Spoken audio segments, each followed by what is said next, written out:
सबसे पहले हम फर्स्ट लेवल को स्टडी करते हैं जो कि है प्राइमरी स्ट्रक्चर ऑफ प्रोटीन। अगर हम इस प्राइमरी स्ट्रक्चर को देखें तो इसके अंदर हम दो चीजों को देखेंगे। So it comprises of two things, दो चीजों को देखेंगे इसके अंदर हम। पहली चीज के इसके अंदर नंबर ऑफ अमीनो एसिड कितनी है, और दूसरा इन अमीनो एसिड की सीक्वेंस या तरतीब कैसी है। सो प्राइमरी स्ट्रक्चर के अंदर हम ये सिर्फ दो चीजें देखेंगे कि what are the number of amino acid and what is the sequence of amino acid in a protein. किसी भी प्रोटीन के अंदर अमीनो एसिड की तादाद कितनी है और उनकी तरतीब क्या है। अगर हम सिर्फ यही देखते हैं तो ये प्राइमरी स्ट्रक्चर हम स्टडी कर रहे हैं। तो सबसे पहली बात इस चीज को हम देखते हैं कि नंबर ऑफ अमीनो एसिड क्या है। नंबर ऑफ अमीनो एसिड के बारे में एफ सांगर की कंट्रीब्यूशन हम पढ़ते हैं। हम कहते हैं कि he was the first scientist who determined number and sequence of amino acid in a protein molecule. कि ये पहला साइंसदान था जिसने प्रोटीन मॉलिक्यूल के अंदर नंबर ऑफ अमीनो एसिड और सीक्वेंस ऑफ अमीनो एसिड को मालूम किया। और ये चीजें मालूम करने के लिए, यानी कि नंबर और sequence of amino acid protein molecule में मालूम करने के लिए उसे तकरीबन 10 साल काम करना पड़ा आफ्टर 10 ईयर ऑफ वर्क। तो इसने दो चीजें मालूम की प्रोटीन के अंदर। तो ये पहला साइंसदान था। पहली चीज जो इसने मालूम की वो था number of amino acid in a protein molecule. जो इसने दूसरी चीज मालूम की वो था sequence of amino acid in a protein molecule.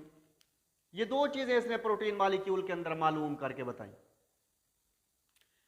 जो सबसे पहली प्रोटीन इसने हमें बताई वो थी इंसुलिन। इसने कहा कि जो इंसुलिन प्रोटीन है it composed of 51 amino acid. Insulin 51 amino acid पर मुश्तमिल होती है। और ये जो अमीनो एसिड होते हैं these are arranged in two chains. ये दो चेनों के अंदर या दो जंजीरों के अंदर जुड़े हुए होते हैं। अगर हम पहली चेन की बात करें, one chain has 30 amino acid. एक जंजीर के अंदर 30 अमीनो एसिड होते हैं या एक चेन में 30 अमीनो एसिड होते हैं। और दूसरी चेन के अंदर 21 अमीनो एसिड या 21 अमीनो एसिड मौजूद होते हैं। तो अब ये इंसुलिन के अंदर अमीनो एसिड की तादाद को बता रहा है, the number of amino acid को बता रहा है कि इंसुलिन 51 अमीनो एसिड पर मुश्तमिल है। ये अमीनो एसिड दो चेन्स के अंदर अरेंज होते हैं। पहली चेन के अंदर 30 अमीनो एसिड और दूसरी के अंदर 21 अमीनो एसिड। ये दोनों चेन एक दूसरे के साथ जुड़ी हुई होती हैं और ये जिस लिंकेज के जरिए जुड़ती हैं उस लिंकेज को हम कहते हैं डाइसल्फाइड लिंकेज या bridge. So these chains held together by disulphide linkage और ब्रिज। ये आप एक चेन देख रहे हो, ये दूसरी चेन देख रहे हो, इनके दरमियान आप देख रहे हो कि ये डाइसल्फाइड लिंकेज के जरिए एक दूसरे के साथ जुड़े हुए हैं। इसी तरह एक और प्रोटीन है जिसके बारे में हम पढ़ने जा रहे हैं, वो है हीमोग्लोबिन। हीमोग्लोबिन के बारे में आप जानते हो कि ये कैरियर प्रोटीन है और ये ऑक्सीजन मॉलिक्यूल को कैरी करती है from lungs to the tissue of body. कि ये लंग्स से ऑक्सीजन को लेकर जिस्म के टिश्यूज तक पहुंचाती है और उस ऑक्सीजन को रेस्पिरेशन में इस्तेमाल किया जाता है। तो ये कैरियर प्रोटीन है। आप इसके बारे में पिछली क्लासेस में पढ़ चुके हैं।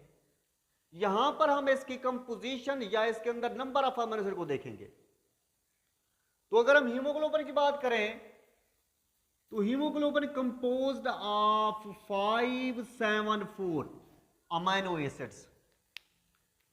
कि हीमोग्लोबिन 574 अमीनो एसिड पर मुश्तमिल होता है और ये अमीनो एसिड 4 चेन्स के अंदर अरेंज्ड होते हैं and these amino acid are arranged in 4 chains. Insulin के बारे में हमने पढ़ा कि वो 2 चेन्स के अंदर अरेंज्ड होते हैं, लेकिन हीमोग्लोबिन की अगर हम बात करें तो ये 4 चेन्स के अंदर अरेंज्ड होते हैं। इनमें से एक चेन को हम कहते हैं अल्फा चेन।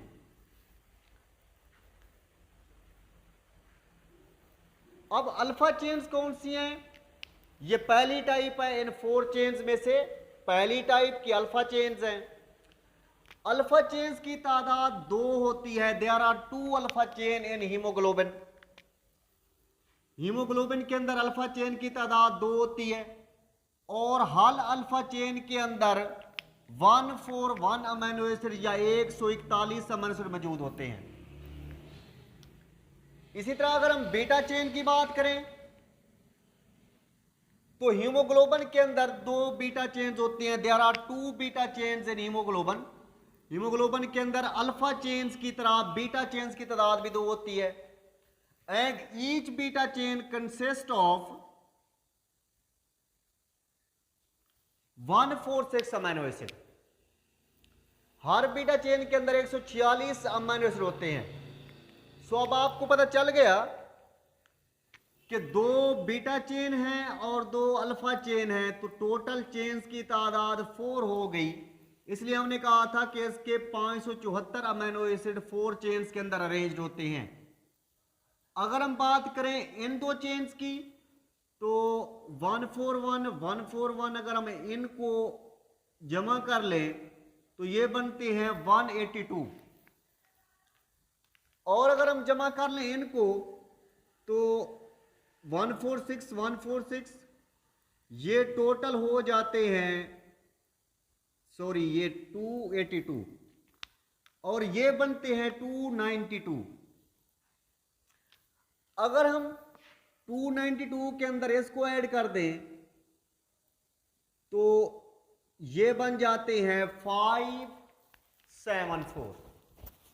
तो अब आप लोगों को पता चल गया कि हीमोग्लोबिन की जो अल्फा और बीटा चेन्स हैं इनके अंदर टोटल अमीनो एसिड की तादाद 574 है। उनमें से 282 अमीनो एसिड 2 अल्फा चेन्स में अरेंज होते हैं और 292 अमीनो एसिड 2 बीटा चेन्स में अरेंज होते हैं। इस नंबर ऑफ अमीनो एसिड के लिहाज से हम एक और चीज देखते हैं प्रोटीन के अंदर कि किसी भी अगर प्रोटीन का हमने साइज देखना है तो उसका साइज 2 चीजों पर डिपेंड करेगा। पहली चीज, it depend upon the number of amino acid, कि किसी भी प्रोटीन का साइज उसमें मौजूद अमीनो एसिड की तादाद पर डिपेंड करता है। जितने ज्यादा अमीनो एसिड होते जाएंगे प्रोटीन का साइज उतना बढ़ता जाएगा। दूसरी बात, टाइप ऑफ अमीनो एसिड, कि अमीनो एसिड की अकसाम पर भी डिपेंड करता है कि किसी भी प्रोटीन का साइज क्या होगा। अब ये टाइप्स पर कैसे, आप पिछले लेक्चर्स में पढ़ चुके हो। ये वाला जो अमीनो एसिड है ये ग्लाइसिन है। अगर आप इसको देखो तो इसके अंदर CH3 है, R ग्रुप CH3, और इसके अंदर R ग्रुप H है। तो आप लोगों को पता चल जाना चाहिए कि इस अमीनो एसिड का साइज ज्यादा है और इस अमीनो एसिड का साइज कम है। तो जिस प्रोटीन के अंदर ये वाले अमीनो एसिड ज्यादा होंगे उनका साइज ज्यादा होगा और जिसके अंदर ये वाले ज्यादा होंगे उनका साइज कम होगा। So size of protein also depend upon the types of amino acid, कि किसी भी प्रोटीन का साइज अमीनो एसिड की टाइप पर भी डिपेंड करता है। तो ये था जी प्राइमरी स्ट्रक्चर के बारे में, जिसमें हमने इंसुलिन और हीमोग्लोबिन के बारे में पढ़ा, प्राइमरी स्ट्रक्चर के बारे में पढ़ा और स्ट्रक्चर ऑफ प्रोटीन के बारे में पढ़ा।